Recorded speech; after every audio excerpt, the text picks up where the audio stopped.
Good afternoon, everyone, and welcome to another episode of the Wandering Scribe Book Impressions here on the channel for the month of June. I am so excited to get back to doing these, and for today's, or I should say for June's book of the month, we dive into the world of Dana C. Brentson, her latent charms. The ambience is her strength and her curse. The nation of Trylia believes that the gift, a force that can alter the world through the intent of the person who wields it, is a myth. The stuff of children's tales. Brought only to life through imagination. For Lila, separated from a life she was too young to remember, it's a confusing power that has set her apart from the family she found. And she's only just beginning to understand it when her home and family are destroyed and she is captured. To escape, she unleashes the gift in a destructive wave that also forces the man she doesn't trust to keep them alive. Bryn won't survive unless Lila does, and they must flee the wrath of the captors still pursuing her. Lila won't live long enough to learn more about the gift. However, as Lila finds her strength, the gift inside her grows. Unless she can control it, she may be a greater danger than the ones at her heels. So, without further ado, let's dive right into the first few chapters of her Latent Charms by author Dana C. Brentson. Chapter 1. My fingers brushed canvas sails and rough-hemmed rope, just out of my frantic reach, as I hurtled toward the deck of my ship. The wind roared in my ears, pulled my clothes, and burned my hair back, and stung my eyes. The sea crashed against the hull again, another large wave rocking the Catherine, as if to throw the rest of my crew as it threw me. Above the roar of the wind, voices rose, calling out my name. The deck came closer, inch by torturous inch, as I scrambled for something to grab. Some way to save myself from the death I was rushing towards. Louder than the voice, the wind, and my own fear, came the echoing voice in my head. We've come. Incorporeal, translucent hands reached through and above the people trying to catch me. I stopped with a jolt that whipped my head back painfully, a few feet above my shocked crewmates' outstretched arms. Unseen by anyone but me, they were shaped like people shrouded in cloaks. But it was like looking through water filtered with sunlight near the surface. I could see no faces, nothing but shapes of shoulders, heads, arms, and, of course, hands. I floated in the air like I was lying flat on the deck, but I couldn't feel anything around me. It was as if whatever these incorporeal things were, they were forcing the air to hold me instead of letting me drop, preventing my body from breaking against the planks below, comforting me as if they did since childhood. I stretched my hands towards them. The faces of the people below blurred as I focused on the closed figures, straining my ears above the wind to hear their whispers, as I always did. Whispers that teased me with the promise of knowledge I had longed for as long as I could remember. Hunter's ivy-colored eyes caught mine, and I pulled my gaze away from his creased brow and worried eyes to regard the others that he couldn't see. The heavy wind subsided, whipping my long hair in front of my eyes in a last furious gale, and the figures were gone. I finished my plummet with considerable less force than I should have, and my fingers grasped at Hunter's shoulders, dragging him down to the deck with me. Marl and Roy rushed forward to pull us upright. Identical rich obsidian hands patted my head and back to assure themselves that I was all right. As Captain Morg's voice rang in my ears, shouting my name, I turned my eyes to his when he shoved between the twins and cupped my face in his large, stable hands. Lila, child, are you whole? Are you hurt? I shook my head as best I could in his grasp. The fear fell from his face, now crumpled in relief. He embraced me into his large hug as I swung my arms around his back. It reminded me of another time, more than 15 years ago, when he had paid to release me as a small child from the men that intended to make my sale as a slave. Despite my misgivings, I had trusted him then, and I placed my trust in him now. Taking a deep breath to calm myself, murmurs from the crew were drowned in the heavy sigh of the captain. "The gift," Roy whispered. More whispers followed, and soon there was a cacophony of voices all around me, muttering to one another. More than one voice muttered this familiar curse. Blight. My hands, or rather my breath, came out in a huff. My eyes strained past the captain's shoulders for another glimpse of the cloaked figures. As I always did when something brought out my supposed gift, I tried to hold on to something, the feeling that caused it, letting myself feel the fear that falling had elicited, trying to awaken my connections to whomever those people were. Just like every time before I failed, I cursed the elders internally, seething with frustration. A familiar chorus of disbelief, awe, and shock filled my ears. Many of the crew have been with us for years now and had witnessed an event like this before. Assurances of sanity passed from the months of those veterans to some of the newer crew. Yes, they had seen me fall from the main mast, and yes, I had stopped midair. Not again, I thought. Stories were told around campfires and besides bedsides about a time long ago when the Chosen had held sway over the land and her people. Tales of benevolent people who aided anyone in need and served the king loyally abounded, but also those that described something more wicked and foul. Whether or not the crew believed that what I had just done was something to be feared, a familiarity litany of questions flooded my mind as I considered the possibilities. Would people fear me? Would they revere me? Try to use me? Could I do it again? Why could I only see the people when I wasn't trying? Time after time, I tried to make sense of what had happened, and sometimes I tried to make them come. To do things like the Chosen in the stories I read as a child seemed impossible.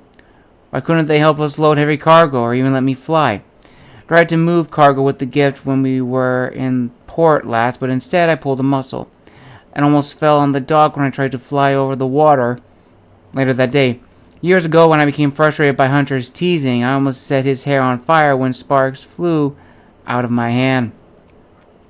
I have given up on the fanciful ideas of flying. If I could just understand what was happening, I could prevent someone from getting hurt when I lost my temper. And maybe, just maybe, I can use it to help people. Wary, disbelieving expressions surrounded me, broken by a few that seemed genuinely relieved that I wasn't hurt. Marilyn and Roy smiled with relief and let out sighs in unison. The trimmed hair of the captain's black and gray beard prickled my scalp when he tucked my head under his chin. Voices rose around us as the crew talked over each other. My friends trying to calm the newest members who hadn't seen this just yet.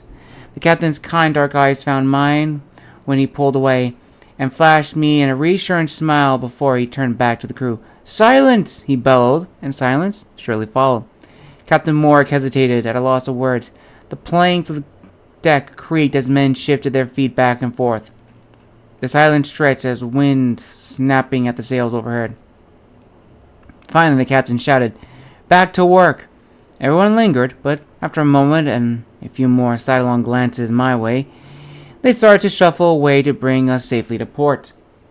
Several people curled their left hands into fists, placing them on their chests over their hearts. A sign I had seen many times, a sign to beg the elders to protect them from evil. I turned, facing the captain. He looked down at me with his usual kindness, but with also a hint of apprehension. I didn't miss the flash of his gaze at the members of the crew gesturing towards me, and his brow furrowed. From the corner of my eye I saw them retreat, their thudding feet receding quickly. "I'll watch them," he assured me. I nodded with a grimace. This was an uncomfortable routine between us. I approved the impossible gift that exists without intention, and he dismissed the most superstitious among the crew in order to protect me. Several weeks of rumors follow us, and then new stories of the gift are diminished. He gave my shoulders a squeeze and walked aft, barking orders as he went. Only Hunter remained at my side. His bronze hair waved in the ocean breeze to straighten the slightly curled ends. He reached out to touch my shoulders as he had done so many times in our long friendship. Again, his lopsided smile broke me from my irritation. Another uncomfortable routine. I shrugged. I think I'm starting to figure it out, I said, hoping to give the impression that I was learning to control it. Really? He asked. His smile widened to show the dimple on his right cheek. It would be nice not to worry about you taking another tumble. Maybe you can use it on me the next time I take one. He turned, laughing at himself, frankly not noticing the tears welling in my eyes. I blinked them back and turned to take my place with Marl and Roy, securing the sails. A few men chattered at me as they passed, letting me know that they were glad I was all right and how excited they were to see the gift for themselves. Why do I always have this? Why do I have this gift that I can't use it? Why only when I'm afraid? Am I broken? A small voice in the back of my mind replied, How else do you explain it? I lost myself in the physical work of hauling lines, securing sails, and stowing cargo alongside the twins, with a sting of rope sliding through my calloused hands to keep my mind from the events in the morning. After a time, I could see the harbor of First Port filled with a range of vessels from large three-masted cargo ships like ours to small fishing boats. Most of these vessels hadn't seen open waters for years, and the wear was evident of the splintering wood in the masts and decks, and the tightly furled sails crusted with salt and stained with age. I couldn't blame anyone for keeping to shore. We had escaped ships heading north from Vorthim twice, and each time it had been the Elder's own luck that we had emptied our holds before our encounter, and had the speed to stay out of reach. The thrill of fear I felt at the time, wondering whether we would get caught or be killed, still ran through me whenever I thought about it.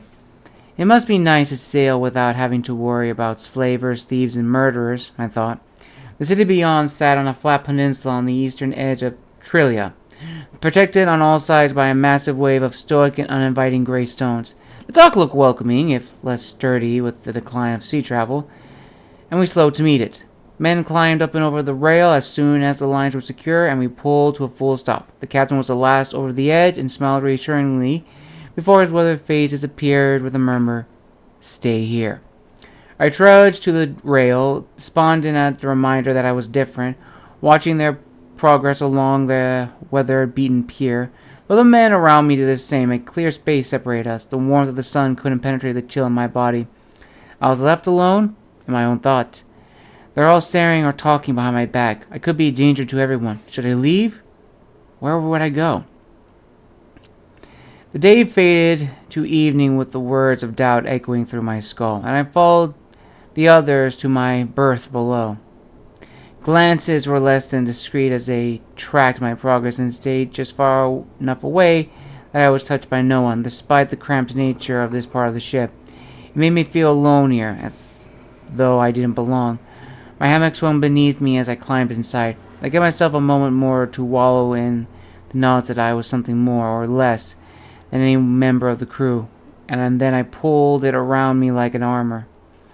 If some of them wanted to keep their distance, that was fine by me. My duties were enough to keep me busy, and I could always spend more time studying with Smits.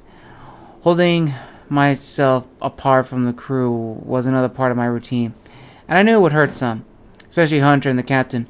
It was part of the process of calming my self-doubt. If I could detach from the mistrust I saw in others, I could learn to trust myself again. When I gave myself space from anything too personal, I found a way to connect to the people I loved instead of the worry that they only saw what made me different. I pulled a tattered, leather-bound book from the blanket, balled up on my feet. Knowing it would contain no new insights about what I could do didn't deter me from searching for them.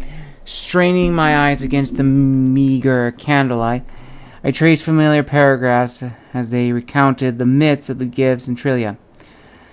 Those with the gifts were said to be people that could tear down mountains and raise them up from the ground. They are capable of healing grievous wounds or creating them. We know not whether they ever existed or if these are tales of fantasy created when people spend long winters inside their homes waiting for spring. The only evidence, which is largely debated, seems to be journals from centuries past recounting the stories which have been mentioned. I sighed and closed the book. Smiths had given me this volume of Trylia's history years ago, after my first incident with the gift, and this simple passage was the most I had found on the gift in all my years of searching every volume I could find. Even with Smith's connection to the university in Kingsport, we came up empty all the time. Everything written seemed to be folk tales that mentioned the gift in passing, or songs that were very poetic and were rather unhelpful. I shoved the book under my legs and fished around for the only other one that I owed. My fingers closed on a smaller, smoother binding. With the light low, I could barely make out the faded golden letters on the cover, or the creature with wings and scales flying over the ocean filled with rainbows. I had worn it down over the years, running my fingers over it just as I do now. I opened the book carefully. The pages were loose, and I didn't want to lose anything. This was a gift from the captain to welcome me to his family here. My favorite story was near the end, about a woman chosen by the elders to watch over the entire world with her gift. I scanned the story, clutching the silver key that dangled from a chain around my neck, the only token of whatever life I had before, looking for the passage that had always made me feel like I could do wasn't a curse. The darkness had spread to every corner of Seleucia. The entire world was cold, and the people suffered. The sky opened like a mouth trying to swallow everything, but she was the elders chosen. She had the light inside of her. The light at the heart of Seleucia was for everyone, so she gave it back to everyone. So let the light out to drive away the darkness, to close the hole in the skies, so that the sun could shine again. I knew it was a children's story, but I let it soothe my anxious mind as I closed my eyes. Steady breathing and snores from the people falling asleep surrounding me as I fought to calm enough to join them.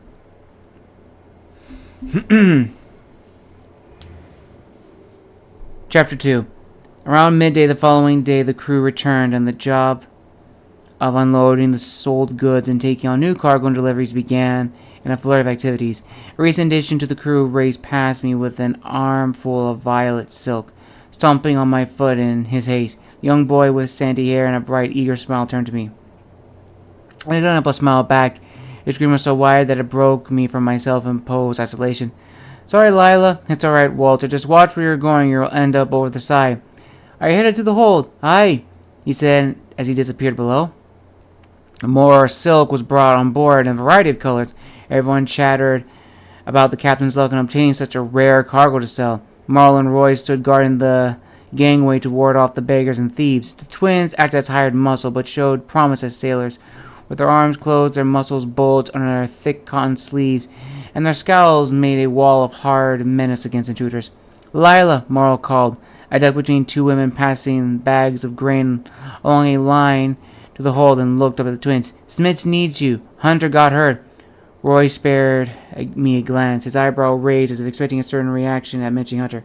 "Thanks," I said, and turned away before they could see the flush in my cheeks as they chuckled to each other. Only a little older than I, Hunter shared my predilection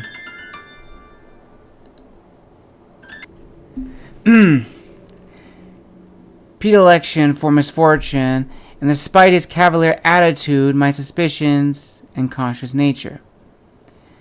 That he would be caught off guard surprised me. He stood taller than most of the crew, with a lean, muscular body. He was a handsome man, and he knew it. I certainly knew it. He came to live on the captain shortly after I arrived, adopted by the captain like I was, always teasing, smiling, and joking, and didn't think he knew how to be serious. And for a long time, I didn't know how to be anything but serious. But we became friends, and when we were a bit older, we almost became something more. My blush deepened as I remember the touch of his lips, his hands in my hair.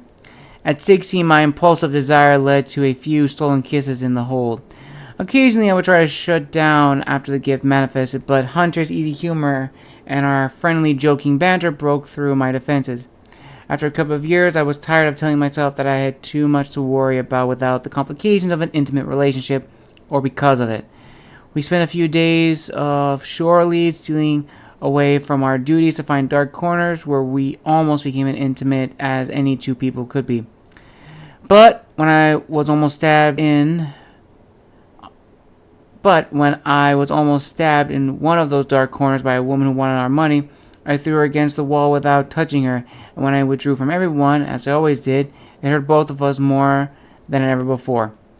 My feelings for him changed, but I knew as long as I couldn't control my episodes, I wouldn't be able to guarantee that I wouldn't close off again. My progression toward the surgeon's cabin was slow, as I reminded myself of all the reasons for my decisions. I dug to the side rail to avoid being bowled over, sliding across the worn wood of the deck in my bare feet until I was able to dart under there and across the hatch, before disappearing below decks again. I stopped to savor the sunlight and took a deep, steadying breath as the wind tugged at the knot of my hair behind my head, teasing me with the cool promise of the ocean. I hurried down the passage of the berth deck to the surgeon's door. Smith was the only formal educated member of the crew, having studied in Kingsport and oversaw the education of the younger crew in addition to treating injuries and illnesses. He had been with the captains almost as long as I had, a source of comfort and knowledge since the day we met. As I grew, I was able to take on more physical tasks. When my first years had been spent in the shadow of the willowy surgeon, now my duties revolved around Smith with occasional forays and other tasks when needed. The door swung open silently to Smith bent over the narrow bunks set into the far wall of the ship. The dim light cast through the small window glinted through his wire glasses and illuminated his furrowed brow as he examined the wound in front of him, the slender fingers gently probing the broken skin. He had a nervous disposition, so I cleared my throat to announce my arrival. He seemed startled all the same, and I smiled. "Lila, didn't hear you come in. Please, come look at this." I passed to Smith's side and looked where he indicated. Even injured, Hunter flashed me a cocky, though unconvincing smile, and my heart leapt. A ragged gash oozed from his arm, whipped rather than sliced, like a blade in need of sharpening. "I wasn't watching," Lila told me. "Bastard came out of nowhere trying to steal the food I was bringing from Drain. Nearly took me arm off." Shoving my feelings aside, which was a huge effort, but I put what I hoped was a benign smile on my face. "Well, you have to be more careful next time," I said. He laid his head back and closed his eyes, his opposite hand clutching a piece of white stone, something of his mother's, I knew, that gave him comfort in times of worry. "This will need to be closed," Smith told me. I already gave him some rum for the pain. "I want you to get a bit more practice stitching, so I'll hold his arm for you to clean and close it." I glanced at Hunter as I inched closer. It was easier to ignore the fluttering in my stomach with a task focused on. "Try not to move too much, and bite down on this," I said, half smiling as I waved an indented leather strip from my mouth.